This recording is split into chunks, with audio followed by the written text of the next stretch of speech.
अस्सलाम वालेकुम गाइस, क्या हाल चाल है सबका। आई होप सब ठीक ठाक होंगे।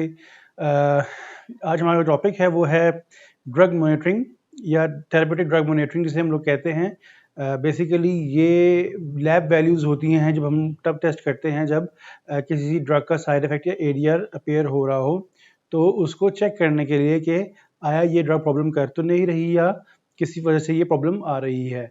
तो जैसा कि हम लोगों ने पीछे एडीआर्स भी पढ़े हैं और बायोकेमिस्ट्री भी पढ़ ली है, तो उनका ये बेसिकली एक आप कह लें कि कोलैब है एडीआर्स का भी और बायोकेमिस्ट्री का भी। इसमें हम लोग ड्रग्स पढ़ेंगे, उसके बाद ड्रग्स की किन अगर उसकी टेस्टिंग करें तो उनके कौन कौन से पैरामीटर्स वो देखेंगे, उनकी लैब वैल्यूज़ जो नॉर्मल हैं वो देखेंगे, और उसका जो है वो हम लोग आगे उसका रिजल्ट देखेंगे या उसकी जो है वो प्रिकॉशंस वगैरह देखेंगे। तो ड्रग, फिर उसकी लैब टेस्ट मॉनिटर्ड, उसके बाद उसकी जो रेंजेस हैं वो क्या होनी चाहिए, और उसके बाद उसकी जो गाइडलाइंस हैं वो क्या होनी चाहिए। तो सबसे पहले हमारे पास जो है वो है अमाइनोग्लाइकोसाइड्स। अमाइनोग्लाइकोसाइड्स जब भी हम लोगों ने देखने हैं तो हम लोगों ने सीरम अमीकासिन पीक ट्रफ देखनी है, सीरम अमीकासिन पीक ट्रफ। उसके बाद serum gentamicin tobramycin peak trough देखनी है, और उसके बाद हम लोगों ने देखना है सीरम क्रेटिनिन। तो इनकी जो लैब वैल्यूज है वो हमें आगे दी गई हैं। जो आपका अमीकासिन पीक ट्रफ है वो 20 to 25 माइक्रोग्राम पर लीटर होना चाहिए। जो टोब्रामाइसिन है उसकी 4 to 8 माइक्रोग्राम है। उसके बाद जो जेंटामाइसिन है उसकी 5 to 10 माइक्रोग्राम पर ml है, और इस तरह जो सीरम क्रेटिनिन लेवल है वो 0.6 to 1.3 मिलीग्राम पर डेसीलीटर होना चाहिए। आई होप आपको समझ आ रही होगी कि हम लोगों ने जब किसी भी ड्रग की कोई चीज़ देखनी होती है तो उसके हम लोगों ने स्पेसिफिक पैरामीटर्स देखने हैं, और उनकी हम लोगों ने नॉर्मल वैल्यूज़ को उसके साथ उसको रेफर करना होता है कि नॉर्मल वैल्यूज़ के आसपास है या ज़्यादा आ रही है। इसके साथ जो उसकी फिर हम लोगों ने गाइडलाइंस देखनी है। Wait until the administration of the third dose to check drug levels, यानी कि थर्ड डोज तक हम लोगों ने वेट करना है उसके लेवल्स चेक करने के लिए। Obtain blood for peak level 30 minutes after IV infusion, 30 minute के बाद आईवी इन्फ्यूजन के हम लोगों ने अपना सैंपल लेना है। इन्फ्यूजन और 60 मिनट्स आफ्टर आईएम एडमिनिस्ट्रेशन, और अगर आप 60 मिनट्स अगर आप आईएम लगा रहे हैं तो फिर 60 मिनट्स के बाद। Draw blood just before the next dose. Dosage may need to be adjusted accordingly. Recheck after 3 doses. Monitor creatinine clearance and blood urine nitrogen levels and urine output of signs of decreasing renal function. तो हम लोगों ने ये चीज़ें जो सारी हैं इसको देखना है ताकि हम लोग अपनी जो अमाइनोग्लाइकोसाइड्स हैं उसकी मैक्सिमम या टॉक्सिसिटी जो डोज है, टॉक्सिकोलॉजिक डोज है, उसको हम लोग मॉनिटर कर सकें। इस तरह ही हमारे पास एम्फोटेरासिन बी आता है। इससे हम लोगों ने क्या चीज़ देखनी है, सीरम क्रेटिनिन देखना है, ब्लड यूरिन नाइट्रोजन देखनी है, सीरम इलेक्ट्रोलाइट्स जिसमें आता है पोटेशियम और मैग्नीशियम, फिर एलएफटीज हैं, सीबीसीज है, और उसके बाद प्लेटलेट्स भी हैं। उनकी आगे लैब वैल्यूज दी हुई हैं जो नॉर्मल लैब वैल्यूज हैं, और इसकी जो गाइडलाइंस हैं वो देख लेते हैं हम लोग। Monitor serum creatinine, blood urine nitrogen and serum electrolyte levels at least weekly during therapy. Once a week भी कर सकते हैं, ट्वाइस वीक भी कर सकते हैं। Also, regular monitor blood counts and liver function test values their therapy. इसमें हम लोगों ने ब्लड काउंट्स, इनकी सीबीसी भी देखना है और एलएफटीज भी देखने होते हैं। इसके बाद आ जाती है जी एंटीबायोटिक्स। एंटीबायोटिक्स में हम लोगों ने देखना है अपना डब्ल्यूबीसीज and differential culture and sensitivities. डब्ल्यूबीसीज हम लोगों ने इसलिए देखने हैं कि हमें पता लगेगा कि जो हमारी इन्फेक्शन है बॉडी में वो कितना रह गया है, कम हुआ है या नहीं हुआ। ऑब्वियसली जब आपके जो है ल्यूकोसाइट्स वगैरह जब वो कम होंगे तो आपकी इन्फेक्शन में भी कमी आ रही होगी। अगर इसकी जो ल्यूकोसाइट्स है उसकी कंसंट्रेशन में कमी नहीं आ रही, इट मीन्स के आपका इन्फेक्शन जो है वो भी वहीं पे ही है। उसके बाद अगर फॉर इंस्टेंस आपके डब्ल्यूबीसीज में कोई चेंज नहीं आ रहा तो आप कल्चर सेंसिटिविटी टेस्ट करते हैं, उसमें देखते हैं कि कौन सी ड्रग जो है वो किस ऑर्गेनिज्म के लिए जो है वो बेहतर रहेगी। उसके बाद specimen cultures and sensitivities will determine the cause of the infection and the best treatment. Monitor WBC's count with differential weekly during therapy. उसके बाद मेटफॉर्मिन है। मेटफॉर्मिन में हम लोगों ने क्या देखना है जी, सीरम क्रेटिनिन देखना है, फास्टिंग ग्लूकोज 80 to 120 मिलीग्राम। उसके बाद आती है glycosylated haemoglobin HP1AC CBC। HP1AC जो टेस्ट होता है वो मोस्टली जो होता है वो आपका 3 मंथ्स का जो है वो सारा बता देता है आपको बिफोर सारी हिस्ट्री आपकी शुगर की। उसके बाद CBC है आपका टोटल ब्लड काउंट इसमें आ जाता है। इसमें जो FBSL की वैल्यू है वो 5 to 9, यानी कि फास्टिंग ब्लड शुगर लेवल्स की जो वैल्यू है वो 5 to 6 मिलीमोल पर लीटर है। HbA1c है, उसकी जो वैल्यूज है वो 5.5 to 6.5 होने चाहिए ऑफ द टोटल हीमोग्लोबिन। उसके बाद test show past 3 months blood sugar levels. Test every 6 months for patient on insulin. Test every year for type 2 diabetes mellitus.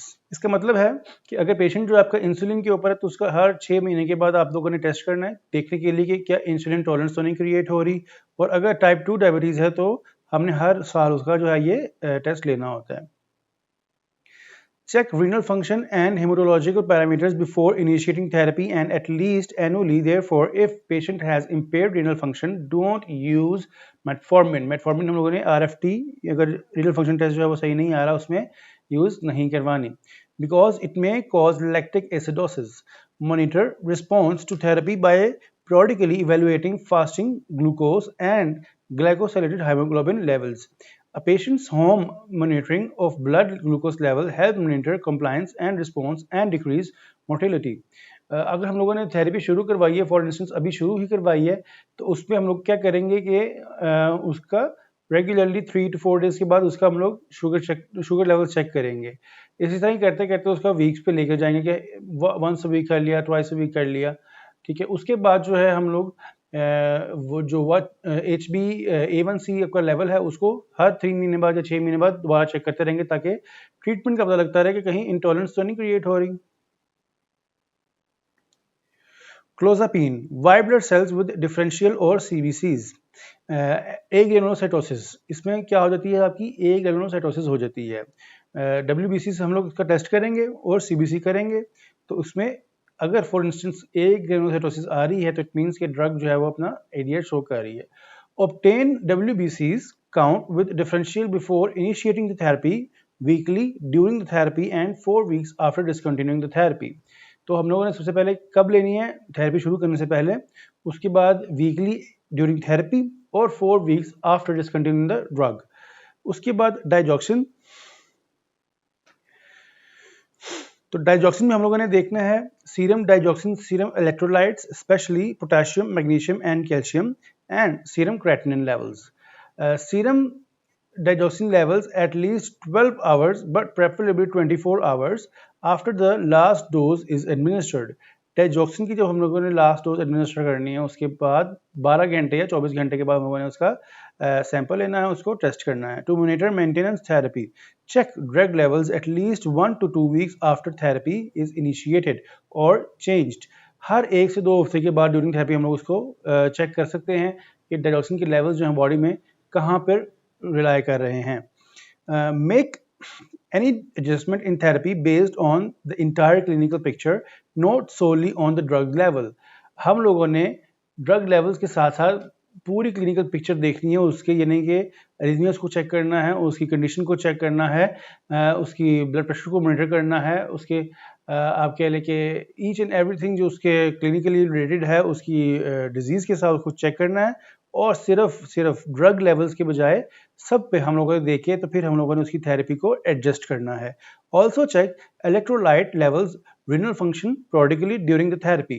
इसमें हम लोगों ने इलेक्ट्रोलाइट्स यानी कि पोटाशियम, मैग्नीशियम, कैल्शियम भी चेक करने हैं और RFT यानी कि रिनल फंक्शन भी चेक करना होता है। अब आते हैं हमारे पास डायूरेटिक्स। डायूरेटिक्स का काम क्या है? बॉडी से वाटर के साथ साथ बहुत से हमारे इलेक्ट्रोलाइट्स भी जो हैं वो एक्सक्रीट कर देती है।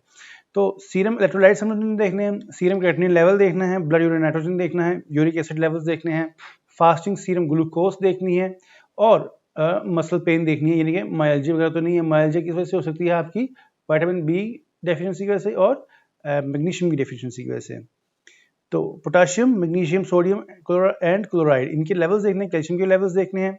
उसके बाद आपकी जो ये आ जाती है serum creatinine, blood urine nitrogen, BSL and blood sugar, fasting and muscle pain. To monitor fluid and electrolyte balance, perform baseline and periodic determination of serum electrolytes, serum calcium, blood nitrogen acid, uric acid and serum glucose levels. तो ये हम लोगों ने इनकी चीज़ों को monitor करना है रेगुलर बेसिस के ऊपर। एरिथ्रोपोइटिन, आई एम सॉरी, ये आई है, POI, it's not L। Erythropoietin, इसकी जो टेस्ट हम लोगों ने देखने हैं ये है हेमाटोक्रिट्स। इसमें जो वुमेन की परसेंटेज है वो 36 to 48% होगी और मेन की जो है वो 42 to 52% इसकी आएगी values.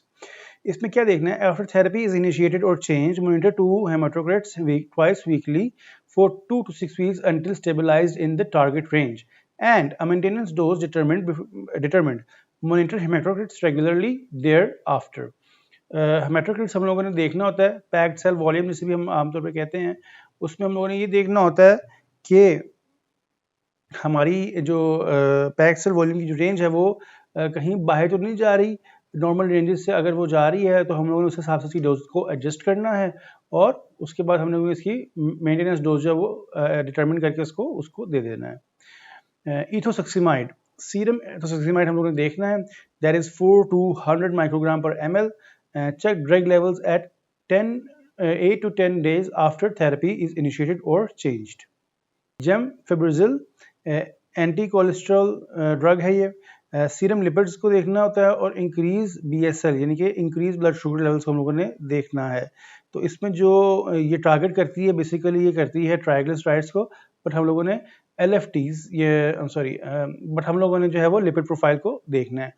Therapy is usually withdrawn after 3 months if response is inadequate. अगर response inadequate है तो हम लोग therapy को continue नहीं करते 3 months के बाद। Patient must be fasting to measure triglycerides level. Fasting में जो है वो triglyceride level को हम लोगों ने measure करना है। उसके बाद नियासिन आ जाती है, इसका हम सिंपल जो है वो ग्लूकोज टेस्ट करना होता है। ग्लूकोज आपको पता है कि फास्टिंग में होती है 70 to 110 और BSR जो है वो 110 to 180 190 तक होती है। हेपरिन में हम लोगों ने ATTP देखना होता है, activated partial thromboplastin time 1 to 2 होता है तो वो कंट्रोल में है। When drug is given by continuous IV infusion, check APBT every 4 hours in the early stages of the therapy. When drug is given by a deep subcutaneous injection, check APBT 4 to 5 hours after injection. Heparin induced HIT symptoms, thrombocytopenia, ये हमारे पास इसका effect आ सकता है। उसके बाद जब insulin therapy हम लोग दे रहे हैं तो उसमें क्या देखेंगे कि फास्टिंग ग्लूकोज कितनी आ रही है और HbA1c लेवल जो है उसका वो कितना आ रहा है। इसको इसलिए देखना है कि कहीं हमारी जो इंसुलिन की टॉलरेंस है कहीं वो तो नहीं बढ़ रही, क्योंकि बहुत सी इस तरह की इंसुलिन मार्केट में हैं, अगर एक से टॉलरेंस हो जाती है तो फिर डॉक्टर जो है वो दूसरी पे शिफ्ट कर देता है। उसके बाद आया था जी लिथियम जो है आपके पास वो ड्रग है जो नैरो थेरेप्यूटिक इंडेक्स में आती है, यानी कि उसकी थोड़ी सी भी अगर डोज ऊपर नीचे हो जाए तो वो काफ़ी स्वेयर साइड इफेक्ट्स या ADRs कॉज कर सकती है। सीरम लिथियम इस पर चेक करेंगे, सीरम क्रेटिनिन चेक करेंगे, CBC चेक करेंगे, serum electrolytes sodium and potassium check करेंगे, फास्टिंग ग्लूकोज चेक करेंगे और थायराइड फंक्शन टेस्ट हम लोग इसमें देखेंगे। Checking blood lithium level is crucial to the safe use of the drug. Obtain serum lithium levels immediately before next dose. Monitor levels twice weekly until stable. Once at steady state, levels should be checked weekly when the patient is on the appropriate maintenance dose. Levels should be checked every 2 to 3 months. Monitor serum creatinine, serum electrolyte and fasting serum glucose levels. CBC and thyroid function test before therapy is initiated and periodically during therapy. जितनी भी हम लोगों ने इसकी जो testing करनी है पहले तो हम लोगों ने करनी है कि इनिशियल स्टेजेस में कि जो नेक्स्ट डोज देंगे उससे बिल्कुल थोड़ी देर यानी कि पहले हम लोग ब्लड सैंपल ले लेंगे और उसको सीरम लिथियम जो है उसको हम लोग उसको देखेंगे। उसकी जो वैल्यूज़ हैं वो 0.8 to 1.5 micro equivalent per litre आती है। और फिर अगर उसकी डोज जो है वो स्टेडी स्टेट हम उस पर चले जाते हैं तो फिर हम लोग थोड़े 1-2 हफ्ते के अंदर एक दफ़ा 2 दफ़ा उसको देख सकते हैं। कम्स जी मेथोट्रिक्सेट जो है बहुत एक्सटेंसिवली यूज़ करते हैं स्पेशली रिमांड्स के पेशेंट जिसमें जो है रोमेटॉइड आर्थराइटिस वगैरह आता है। तो सीरम मेथोट्रिक्सेट लेवल चेक करते हैं जो कि नॉर्मली होते हैं लेस देन 10 माइक्रोमोल पर 24 hours dose and less than 1 micromole पर 48 आवर्स डोज एंड 0.2 माइक्रोमोल पर 72 आवर्स डोज। ये हम लोगों ने लेवल्स चेक करने होते हैं। इसके साथ ही साथ सीबीसी चेक करेंगे, प्लेटलेट्स काउंट चेक करेंगे, liver function test count check करेंगे, सीरम क्रिएटिनिन चेक करेंगे और चेस्ट का एक्सरे करेंगे। Monitor methotrexate levels according to dosing protocol. Monitor CBC, differential platelet count, and liver and renal function tests more frequently. When therapy is initiated or changed, and when methotrexate levels may be elevated, such as when the patient is dehydrated. तो हम लोगों ने electrolyte check करना है, CBC check करना है और methotrexate levels को रेगुलरली मॉनिटर करना है according to the dose.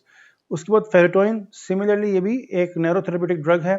Serum फेरेटोइन CBC 10 to 20 microgram per ml. Monitor serum ferritin levels immediately before the next dose and 2 to 4 weeks after the therapy is initiated or changed. Obtain a CBC at baseline and monthly early in the therapy. Watch for toxic effects at therapeutic levels. Adjust the measured levels for hypoalbuminemia or renal impairment, which can increase free drug levels. अगर हाइपोअल्बुमिनीमिया है या renal impairment है तो हमारे drug के levels body में increase कर सकते हैं। ये ऑलरेडी जो है हमारी नैरोथेरेप्यूटिक ड्रग है, इट मीन्स कि it can cause adverse drug reactions at high doses. हमारे पास आते हैं जी potassium chloride, that is serum potassium. इसका हम लोग टेस्ट करेंगे 3.5 to 5 micro equivalent per litre. इसको देखेंगे check level after weekly after oral replacement or therapy is initiated until stable and every 3 to 6 months after the therapy. Procainamide, serum procainamide level check करेंगे और serum N acetyl procainamide level check करेंगे और उसके साथ ही साथ CBC check करेंगे। तो जो प्रोसिनामाइड की वैल्यूज होंगी सीरम की वो होगी 4 to 8 माइक्रोग्राम पर ml और जो एन एसिटाइल प्रोसिनामाइड है उसकी जो वैल्यू होगी वो 5 to 30 माइक्रोग्राम पर ml होगी कंबाइंड की। Measure prosinamide levels 6 to 12 hours after a continuous infusion is started or immediately before the next oral dose combined. Levels can be used as an index of toxicity when renal impairment exists. Obtain CBC periodically during long-term therapy. इसके बाद हमारे पास आ जाता है जी क्यूनिडीन्स। Quinidine में हम लोग check करते हैं serum quinidine level, CBC, LFTs, serum creatinine level, serum electrolyte especially potassium. तो क्यूनिडीन की जो नॉर्मल वैल्यू है सीरम में वो होनी चाहिए 2 to 6 microgram per ml. Obtain levels immediately before the next dose, oral dose, and 30 to 35 hours after therapy is initiated or changed. Periodically obtain blood counts, liver and kidney function test values and serum electrolyte levels. इसमें लोगों ने CBC check करना है, liver function and kidney function check करना है, electrolyte level check करना है और मोस्ट इंपॉर्टेंटली हम लोगों ने सीरम क्यूनिडीन लेवल चेक करने हैं every 30 to 35 hours after the initiating of the therapy. Sulfonylureas, fasting serum glucose check करनी है और HbA1c लेवल चेक करने हैं। Monitor response to therapy by periodically evaluating fasting glucose and glycosylated hemoglobin levels. Patients' home monitoring of the blood glucose helps measure compliance and response. Theophylline syrup normally cough के लिए use होता है, asthma में भी इस्तेमाल करते हैं और बहुत ही आम सी मिलने वाली चीज़ है। तो it can also cause high risk drug reactions and it is also in the narrow drug therapeutic index. Serum theophylline level check करने होते हैं हम लोगों ने 10 to 20 माइक्रोग्राम पर ml जो है इसकी वो नॉर्मल वैल्यू है। Obtain serum theophylline immediately before next dose of sustained release oral product and at least days after therapy is initiated or changed. Thyroid hormones, thyroid function test check करना होता है। इसमें thyroid की जितनी भी values हैं वो हमारे पास आ जाती हैं। Monitor thyroid function test every 2 to 3 weeks until appropriate maintenance dose is determined. Vancomycin, serum vancomycin and serum creatinine check करना है। 20 to 35 microgram per ml is the peak of the serum vancomycin, इसको हम लोगों ने देखना है और 5 to 10 microgram per ml is the trough. तो serum vancomycin levels may be checked within the third dose administration. Drop peak levels half hour after the IV infusion is completed. Draw trough levels immediately before the next dose is administered. Renal function test can be used to adjust the dosing and the intervals. And lastly, warfarin. इसमें prothrombin time check करते हैं, INR check करते हैं, that should be 2 to 3 points, and it is for an acute myocardial infarction, arterial fibrillation, treatment of pulmonary embolism, prevention of systemic embolism, tissue, heart valves, valvular heart disease, or prophylaxis of the treatment of venous thrombosis, DVT. 2 to 3 for mechanical prosthetic valves, or recurrent systemic embolism, 2.5 to 3.5. Check INR daily, beginning from the 3 days after the therapy is initiated. Continued checking it until therapy goal is achieved, and monitor it periodically, especially thereafter. Also check level 7 days after any change in warfarin dose of concomitant potentially interacting therapy. INR हमारा जो basically है वो 2 to 3 होना चाहिए, अगर इससे ज़्यादा होगा तो हमारी ब्लीडिंग के रिस्क बढ़ सकते हैं, और वारफरिन जो लॉन्ग टर्म के लिए यूज़ करते हैं उनके लिए स्पेशली इस चीज़ को मॉनिटर करना लाजमी है। आफ्टर एवरी वीक और मंथ जब भी उनका वो रूटीन चेकअप होता है वो कर सकते हैं। ये आज का हमारा टॉपिक था जी, थेरेपेटिक ड्रग मॉनिटरिंग का। इसमें जो मेन ड्रग्स थी उसकी थेरेपेटिक आपको बता दी गई हैं कि कौन कौन सी जो की पॉइंट्स हैं वो हम लोगों ने देखने होते हैं, थेरेपी कैसे हम लोगों ने एडजस्ट करनी है, उसकी डोज वगैरह एंड ऑल दैट। नेक्स्ट जो हमारा टॉपिक होगा वो होगा जी OTC ड्रग्स का, starting from the skin diseases and all that. तो इंशाल्लाह नेक्स्ट लेक्चर में हम लोग मिलेंगे विद द OTC ड्रग्स। थोड़ा सा लेंथी है तो I might be doing that in parts, कि मैं उसको पार्ट्स में छोटा छोटा करके वो करूँ ताकि हमारा लेक्चर जो है वो लंबा ना हो और आप लोग बोर ना हो। आई नो, आई अंडरस्टैंड कि लेक्चर बहुत ज़्यादा लेंथी होने की वजह से बोरिंग भी हो जाता है, बीच में नींद भी आती है, but you need to get through this, you need to clear the exams, and अगर आप करना चाहें तो आप ये कर सकते हैं कि स्क्रीनशॉट्स ले लें एग्ज़ाम डेटा की अपने मोबाइल में और उसको रीड आउट करते रहें। अगर किसी को चाहिए होगी हमारी जो स्लाइड्स हैं तो वो मैं उनको प्रोवाइड कर सकता हूँ ऑन देयर ईमेल एड्रेसेस। तो thank you for today lecture, and अपना ख्याल रखिएगा। अल्लाह हाफिज़, थैंक यू।